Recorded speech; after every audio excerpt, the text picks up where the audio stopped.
Hello everyone, welcome back to my YouTube channel Sai Khushi creations. आज के video में आप सभी के साथ मैं करवा चौथ पूजन की विधि शेयर करूंगी।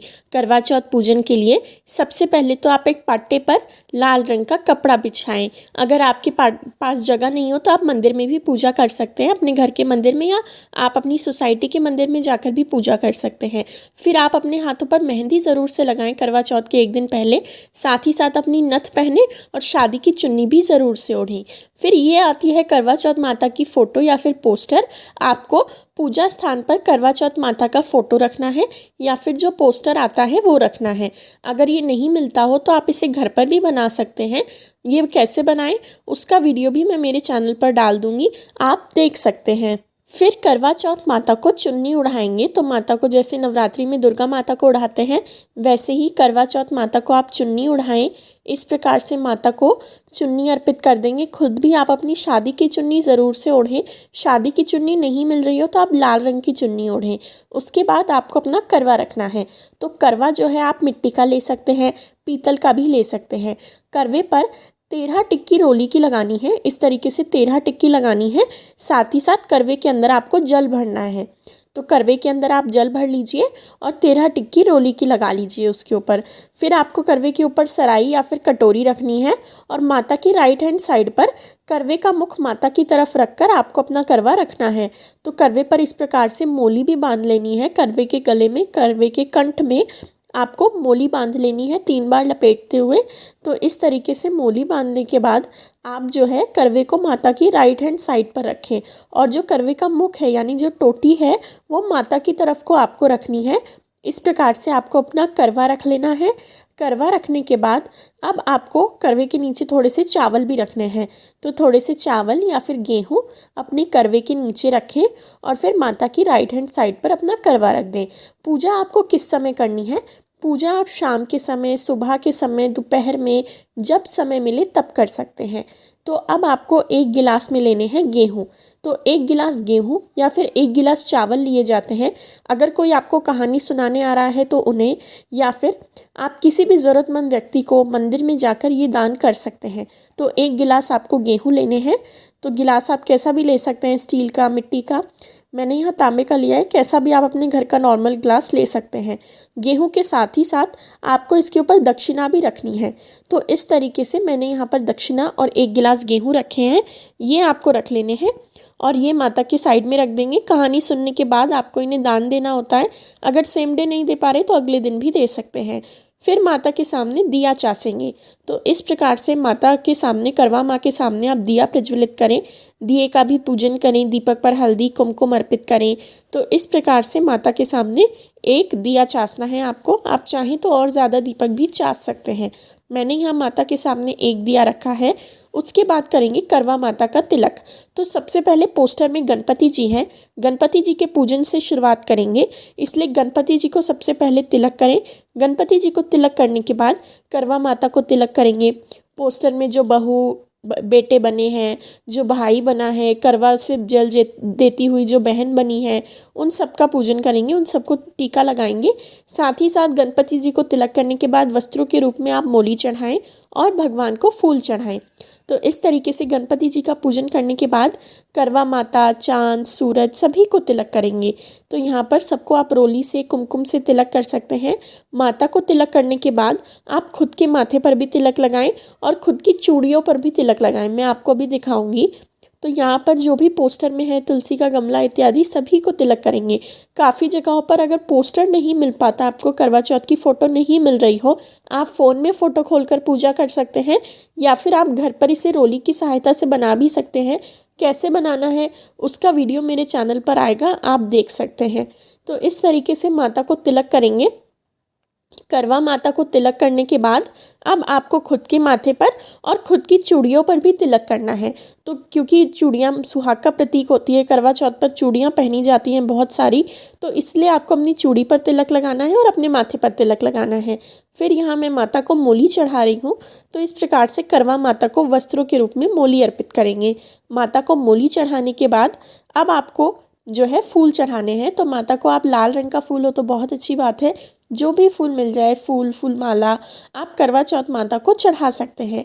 तो इस तरीके से माता को मैंने फूल अर्पित करे हैं। अपने करवे के ऊपर, अपने सब पूजा स्थान पर सुंदर तरीके से आप फूल रखें, माता के पास सजा दीजिए और उसके बाद आपको प्रसाद रखना है।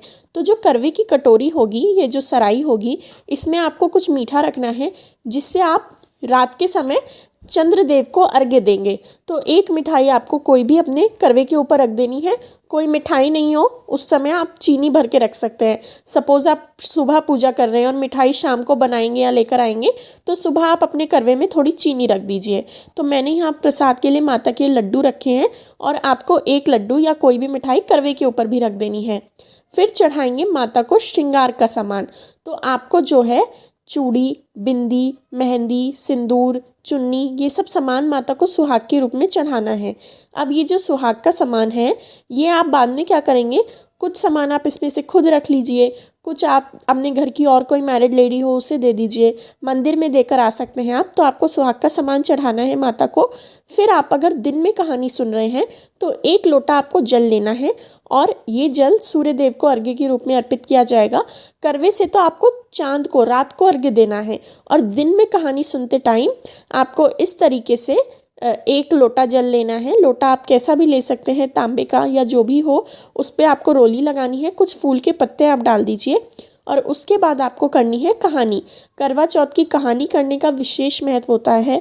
तो आप करवा चौथ की कहानी करें, इसके बाद करवा चौथ की कहानी करें या फिर सुने, मतलब पढ़ लीजिए या फिर सुन लीजिए। तो कहानी सुनने या पढ़ने के बाद, करवा माता की कहानी सुनने या पढ़ने के लिए आपको 13 दाने गेहूं के हाथ में लेने हैं। गिनकर आपको 13 दाने ही लेने हैं। तो 13 दाने गेहूं के हाथ में लीजिए और करवा माता की कहानी सुनिए। करवा माता की कहानी करने के बाद ये जो गेहूं है, इनका क्या करना है, इन्हीं से रात के समय आप चंद्रदेव को अर्घ्य देंगे। तो ये गेहूं के दाने आपको अपनी जो चुन्नी है उसमें बांध लेने हैं। तो अपनी चुन्नी के पल्ले में आप ये गेहूं के दाने सावधानी से बांध लीजिए। अगर आपको लग रहा है कि चुन्नी में से दाने निकल जाएंगे, तो आप क्या करिए, ये जो गेहूं के दाने होंगे 13 दाने, ये आप अपनी जो करवे की कटोरी है जिसमें आपने मिठाई रखी है उसी में आप रख दीजिए। तो ये दाने अगर आपको लग रहा है कि गिर सकते हैं, तो आप जो है करवे के ऊपर जो प्लेट है, कटोरी है, उसी में आप ये दाने रख दीजिए। तो आप रात को जब चंद्रदेव को अर्घ्य देंगे तो इन्हीं दानों से आप अर्घ्य दे पाएंगे। तो जो आपके 13 दाने गेहूं के होंगे, कहानी सुनने के बाद वो आपको इसमें डाल देने हैं। काफ़ी लोगों के यहाँ ज्वारे भी लिए जाते हैं हाथ में कहानी सुनते वक्त। तो अगर आपके यहाँ ज्वारे भी लिए जाते हो तो आप ज्वारे भी अपने इसी तरीके से रख दीजिए। कहानी करने के बाद अब गणेश जी की कहानी करेंगे। गणेश जी की कहानी के लिए वापस से 13 दाने गेहूं के हाथ में लेंगे। तो करवा माता की कहानी के गेहूं तो करवे के ऊपर रख देंगे और अब वापस से 13 दाने हाथ में लेकर गणेश जी की कहानी करेंगे। याद रखिए, करवा चौथ की कहानी करने के बाद गणेश जी की कहानी भी ज़रूर से करनी होती है। तो गणेश जी की कहानी करने के बाद गणेश जी की कहानी के जो गेहूं होंगे वो हम जो लोटा लिया था जल का उसमें ही डाल देंगे और अब इससे जो है सूर्य देव को अर्घ्य देंगे। तो ये लोटा जो जल का है, इससे आपको सूर्य देव को अर्घ्य दे देना है। इस प्रकार से आपकी करवा चौथ की पूजा पूर्ण हो जाएगी। तो सुबह के समय तो आपको इतनी ही पूजा करनी है और दिन में किसी भी समय आप पूजा कर सकते हैं। जैसा मैंने आपको बताया, अगर आप जो है शाम के समय पूजा कर रहे हैं तो आपको सूर्य देव को अर्घ्य नहीं देना है। अगर आपने दोपहर तक पूजा करी हो तभी आपको सूर्य देव को अर्घ्य देना है, वरना सूर्य देव को अर्घ्य देना कंपलसरी नहीं है। अगर शाम को कहानी कर रहे हैं तो आप गणेश जी की कहानी के जो गेहूं होंगे वो भी अपने करवे पे ही रख दीजिए। इस प्रकार से पाटे को 3 बार छूकर प्रणाम करिए और फिर शाम के समय बायना निकालना है। याद रखें, चांद को अर्घ्य देने से पहले ही और भोजन करने से पहले ही आपको अपना बायना निकाल देना है। बायना कैसे निकालेंगे? बायना आपको किसे देना है? अपनी सासू माँ को या ससुराल की किसी भी बड़ी लेडी को आप ये बायना दे सकते हैं।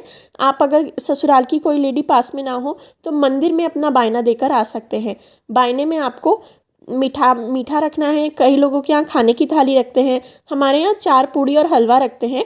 आप फल भी रख सकते हैं, जो आपके यहाँ खाने में लिया जाता हो आप अपने बड़ों से पूछ कर ले सकते हैं। साथ ही साथ साड़ी या फिर सूट, उसी के साथ कुछ श्रृंगार का सामान और पैसे, ये आपको रखना है बायने में। मीठी मट्ठी या जो भी आपके यहाँ बायने में रखा जाता हो वो आपको रख लेना है और बायने को 3 बार मिनस कर सासू माँ को पाँव छूकर दे देना है। इसके बाद आपको रात को चंद्रमा को अर्घ्य देने के बाद अपना व्रत खोलना है। तो चंद्रमा को अर्घ्य कैसे दें, चंद्र पूजन कैसे करें, उसका सेपरेट वीडियो मेरे चैनल पर आएगा, वो आप जाकर देख सकते हैं। तो इस तरीके से आप करवा चौथ माता की पूजा करें। करवा चौथ की सभी को ढेरों ढेरों शुभकामनाएं। Thank you very much for watching. Please like share subscribe. आगे आने वाले सभी फेस्टिवल्स, दिवाली, धनतेरस, सभी के वीडियोस देखने के लिए मेरे चैनल को सब्सक्राइब ज़रूर से करें। और अगर आपको कोई भी और क्वेश्चन हो तो आप कमेंट सेक्शन में पूछ सकते हैं, मैं आपका रिप्लाई ज़रूर से करूँगी। Thank you very much for watching. Please like share and subscribe. Thank you. Happy करवा चौथ।